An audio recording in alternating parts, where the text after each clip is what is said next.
Hello everyone, it's me again. Today, I will recap the movie Kandahar.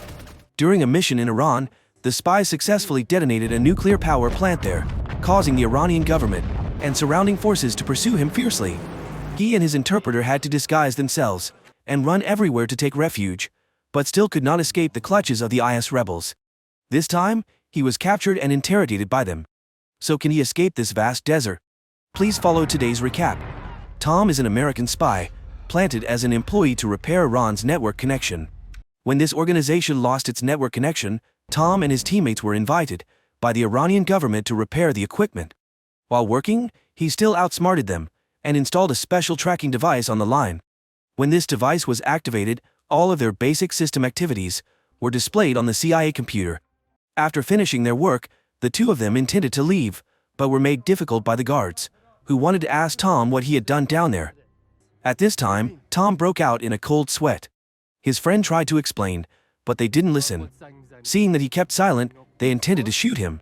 But at this moment, Tom reached out and took out his phone. The guards thought he had pulled out a gun, so they threatened him not to act rashly. On the phone was a soccer match going on. The video quality was extremely sharp. Tonight they could surf the internet and watch movies. There was no more doubt, so they let the two of them go. In another development, a journalist named Luna was filming a video, talking about how the US failed to fulfill its commitments in Afghanistan. Suddenly, a person named James sent her a series of photos, taken at an underground base in Iran. The purpose was to let the American people see that their government was expanding everywhere. Seeing the seriousness of the matter, she immediately called the newspaper office to post it on the front page. But she did not know that the military had tapped the phone call. After finishing work, Tom and his partner drove back to their private base. Here, he took out a phone and called his wife. He received news that his daughter was about to graduate, and she really wanted him to attend her graduation ceremony. His wife wanted him to put everything aside to spend some time with the family. She did not like his current job at all. He was always away from home and never used the only number to call her. She wanted him to be a teacher, so he could come home every day, but he found that he was not suitable for that job, so the two argued as usual. The next day, Tom disguised himself as an old man to fly from Iran to Afghanistan. The security here is very strict. White people can't easily get through the airport, so Tom disguised himself as an Afghan. They confirmed his appearance several times, but they didn't find out that he was disguised. When he left the door, someone was already waiting to pick him up. In a car, he called his commander, Roman, who was also undercover here. Roman said that the boss would send him an interpreter to help him work more smoothly. At this time, at the CIA center, thanks to the device he installed, they had infiltrated Iran's underground secret weapons production system. At this time, the Iranians still thought that their factory was working normally, but they did not know that the CIA had hacked into their system and was increasing the centrifuge efficiency to 90,000 revolutions per minute, causing the reactor to increase to more than 800 degrees Celsius. The reactor was no different from a broken pressure cooker. A loud explosion destroyed the entire underground factory. The explosion sounded, and the CIA people also stood up and clapped their hands in celebration. Tom, drinking and enjoying the sunrise, could not help but be happy about that. After the incident, the Iranian leader boarded the plane to see the situation, and saw the national project collapse for unknown reasons, making him extremely angry. They knew that the Americans were behind this, but if Iran unreasonably counterattacked, there was no way to fight them. Immediately ordered his subordinates to arrest the CIA who did this. After completing the job, Tom received the money and prepared to leave. However, his flight was delayed. At the same time, he received a call from Roman to meet him. The Iranian agents also found the reporter who posted the news. They went to her house and took her away. They did not forget to confiscate all her computers and electronic devices. The Iranian colonel interviewed her, but she said that she did not know anything. She only received anonymous information. She was not a CIA spy. However, he did not believe what she said. On this side, after receiving Roman's message, Tom immediately set off to the meeting place. Roman was an anonymous CIA agent, but on the outside, he created a cover for himself as a gentleman with a taste for debauchery. There was always plenty of good wine and beautiful women in the house. He revealed to Tom that his flight was delayed because of his influence, and Tom had a new mission with an extremely attractive salary. Tom wanted to refuse, but seeing this large sum of money, it was enough for his daughter to fulfill her dream. Plus, Roman's promised that he would complete the mission and return in time for his daughter's graduation. So he agreed to participate. This time, the mission was to bomb a base in Iran. He would have an additional translator named Mo. However, before the mission could be completed, the news of the CIA's black operations in the Middle East was posted all over the news pages, and the person who exposed this case was reporter Luna. But currently no one knows where she is. At this time, they also tracked down Tom, who used the name of a telecommunications employee to place a destructive device in the nuclear reactor in Iran. Colonel Farzad also saw this news. He knew that the reporter he captured was not lying.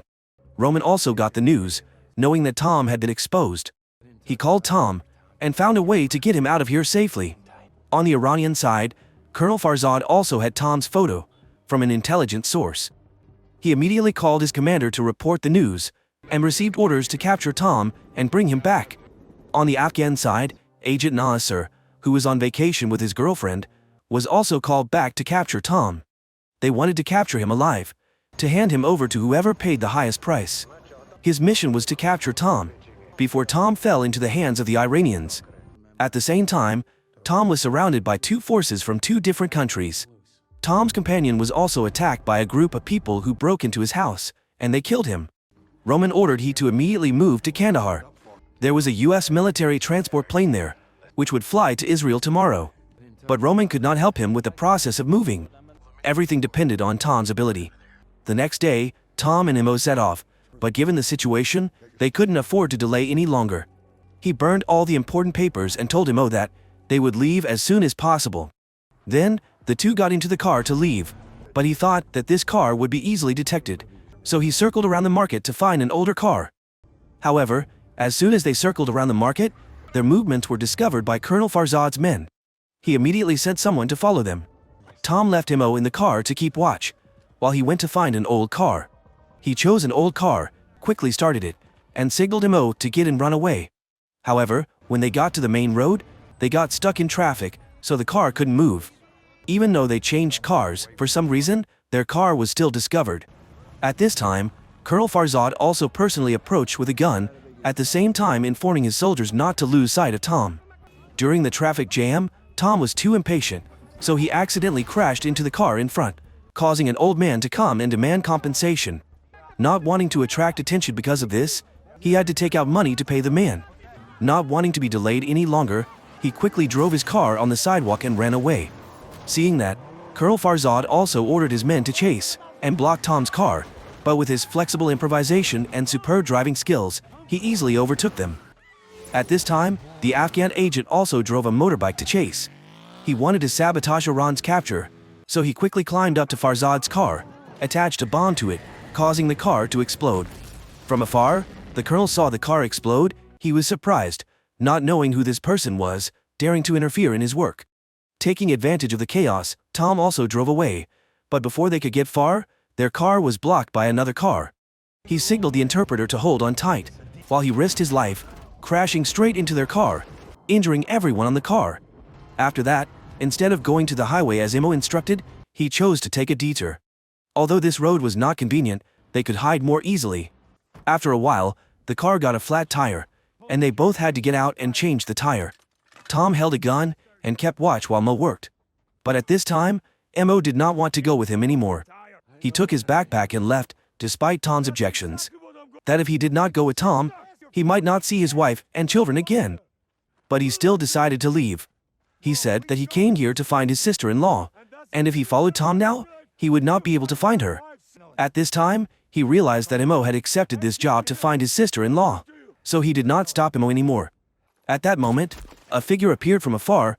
Tom took out his gun and fired a test shot. After that, the interpreter also heard the gunshot and ran over. Tom could not speak Iranian, so he had to take action. Thanks to that, Mo discovered that it was just a child, so he wanted Tom not to shoot. After convincing the boy, leaving a black object in his hand, and leaving, Tom took it out and pressed the button. It turned out to be a bomb that had been installed earlier. Just waiting for the car to pass by, the boy would activate the bomb, and everything would explode. At this time, Tom knew that he could not go without this guy, so he went down to convince him to go with him. After finishing the job, he would go find Mo's sister-in-law. Under Tom's persuasion, Mo finally agreed. Tom said that he had a friend who had gone through life and death in the south. They could go there, and asked him for help. borrowed a plane from that friend, and left. So according to the plan, the two continued their journey across the vast desert. Colonel Farzad was still cleaning up the scene of the explosion. His wife called him home for dinner, but because of the big work, he promised his wife that he would come back after work, not knowing that he would not come back this time. The Afghan agent also chased to the place where Tom's car had just broken down. He met a boy and asked about Tom. The boy showed him the direction Tom and Imo were going. He immediately set off to chase. At this time, Tom had crossed the desert and reached the highway.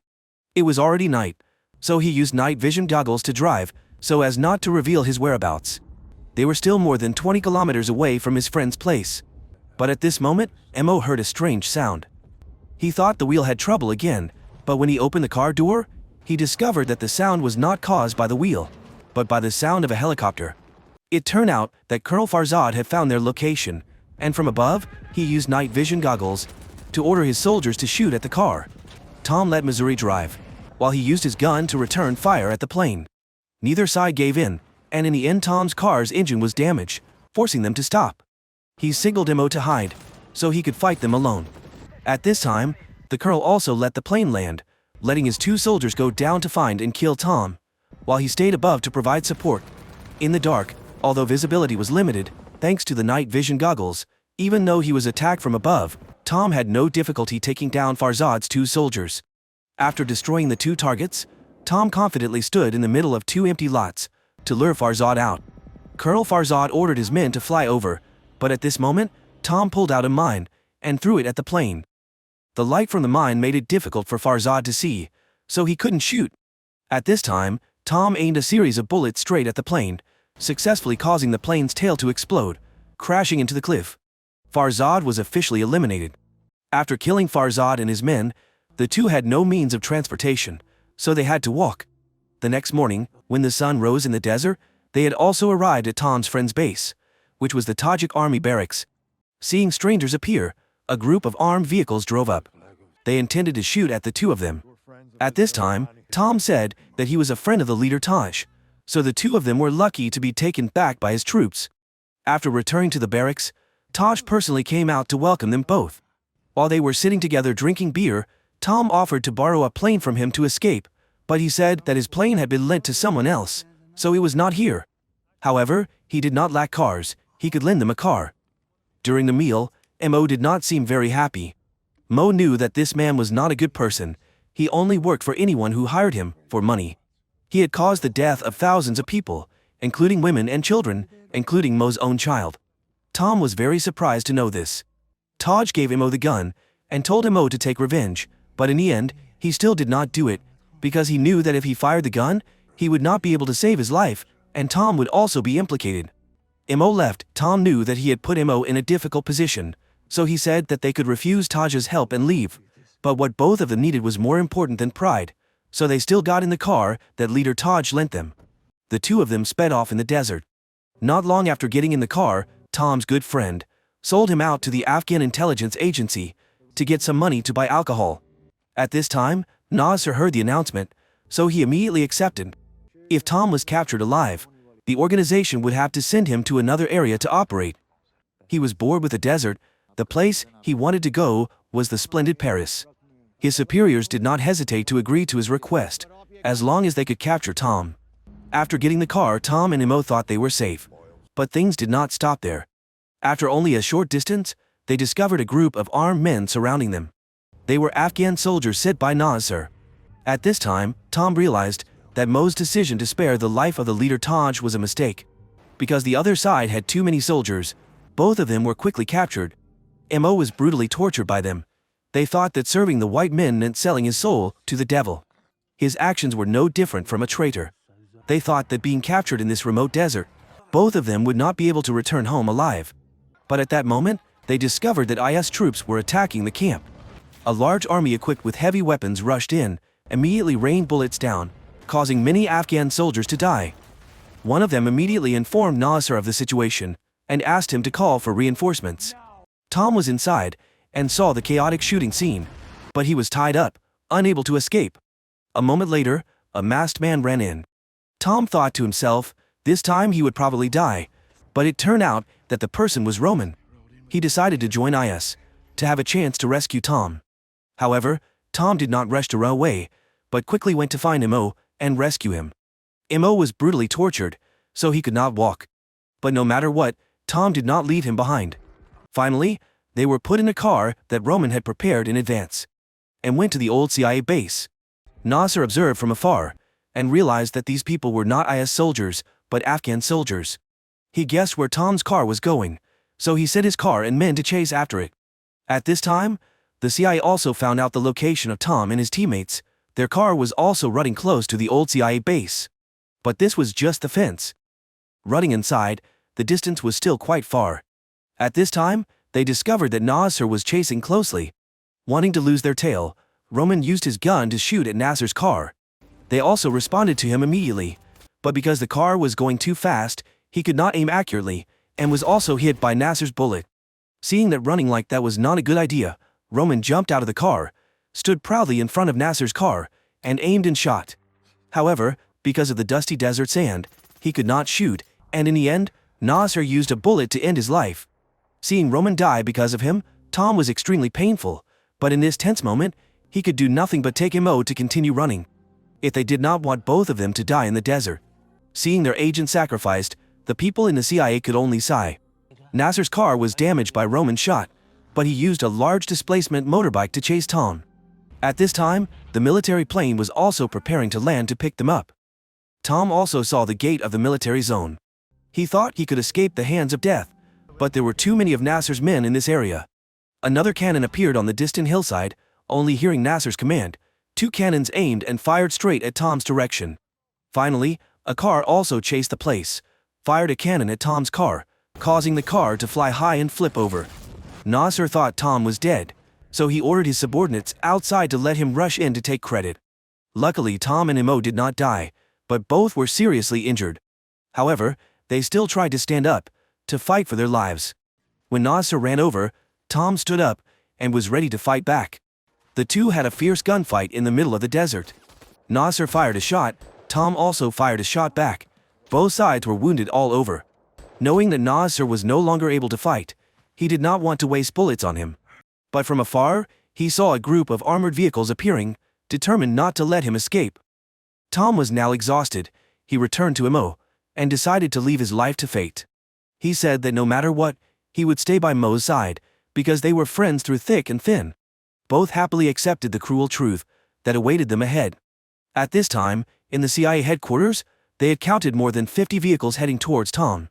Not wanting to see their agents die before their eyes again, without being able to do anything, they decided to attack, even though they knew it was against the rules, and that they might have to pay a heavy price. Tom and Mo were ready for death, when a series of explosions occurred. All the vehicles heading towards them were blown up, and the air filled with the smell of death of the desert. They stole a car, rushed into the gate of the military zone, just in time for the plane to take off. They were lucky to survive after a long and dangerous journey. Nasser did not die, but his dream of Paris was shattered.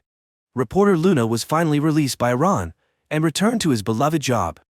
At the end of the film, Tom returned to his family, in the arms of his daughter, and Mo also returned to his beloved family.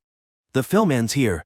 The film explores the complex aspects of war, human identity, and the attempt to survive in an unpredictable world. The inner conflicts, the fear of loss, and the desire for freedom, along with the pressures they have to bear because of the cruelty of war, and the consequences it leaves for people. Thank you very much for your support, so that the channel can develop like today. If you find it interesting, please give me a like and a comment about your feelings about this film. Especially subscribe to the channel to follow my movie recap. See you again, dear friends.